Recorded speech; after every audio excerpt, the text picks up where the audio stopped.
O ano era 60 ou 61 depois de Cristo, quando duas cidades romanas foram impactadas por um grande terremoto e foram praticamente devastadas, destruídas.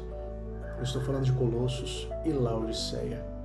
Duas cidades que eram importantes para Roma, tanto por causa das suas atividades socioeconômicas, como também por causa da sua localização privilegiada geograficamente. O que acontece é que dentro de Laodiceia nós tínhamos a produção de uma lã preta que era raríssima e que fazia com que os seus habitantes fossem extremamente ricos e abastados. E então Roma tem grandes interesses em manter essas atividades socioeconômicas acontecendo, resolve enviar uma ajuda financeira para ajudar a reconstruir a cidade de Laodiceia. E os habitantes daquela cidade negam e dizem: não precisamos de vocês, nós podemos reconstruir a cidade sozinhos. Porque eles eram bem ricos e acreditavam que eram autossuficientes e conseguiram fazer isso. Não só reconstruíram a cidade, como reconstruíram a cidade melhor e maior, e com mais ainda abundância do que tinha antes. Eles se tornaram arrogantes, eles se tornaram um palco de repreensão do discípulo amado João. Cerca de 20 a 30 anos depois, quando ele escreve a carta de Apocalipse, manda a mensagem à igreja de Laodiceia dizendo que eles eram pobres, miseráveis, cegos e nus, e acreditavam que eram ricos, abastados e não precisavam de coisa alguma. Eu sou Igor Mascarenhas, seu estudante mero da Bíblia, e esses são seus 4 minutos com Deus.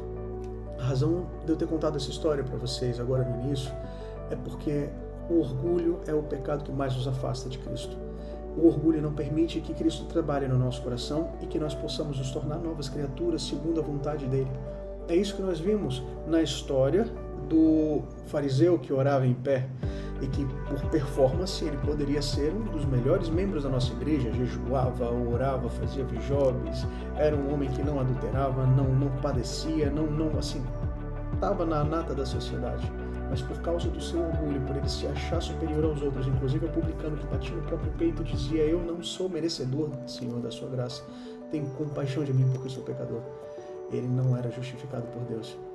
Ele orava de si para si mesmo e não para Deus. Então, eu gostaria de lembrar vocês que um dos nomes de Deus é Eu Sou. O verbo que é usado para conjugar na religião e na ótica cristã sempre começa por você. É tu és, ele é, nós somos a primeira pessoa, sempre no plural, vós sois, eles são. Porque o Eu Sou não pertence a mim, é Deus, para que eu não me ensoberbeça. Então o orgulho está em contraste com aquilo que Deus quer nos apresentar para que nós possamos estar diante dele. E isso nós vamos ver que Cristo ele só permite que de fato nós sejamos transformados quando nós nos submetemos ao Senhor. Queria ler para vocês aquilo que está no livro de Vidas que Falam. Só um trechinho que diz assim: aquele que permanece mais próximo de Cristo bebe mais profundamente de seu espírito de amor abnegado. Amor que, como diz em 1 Coríntios 13, 4, 5, não se ufana, não se ensoberbece, não procura seus interesses, não se exaspera, não se ressente do mal. Amor que atua no discípulo como atuou no nosso Senhor, levando-o a dar tudo, a viver, trabalhar e se sacrificar até a morte pela salvação da humanidade. Amor que, diga-se de passagem, é exigido do marido. Quando a gente vai ler a respeito do que Deus exige das mulheres, quando pede que elas sejam submissas aos seus maridos, mas aos maridos dizendo: amem as suas mulheres, como Cristo amou a igreja. O amor tem que ser esse daqui, dar tudo, viver, trabalhar e se sacrificar até a morte.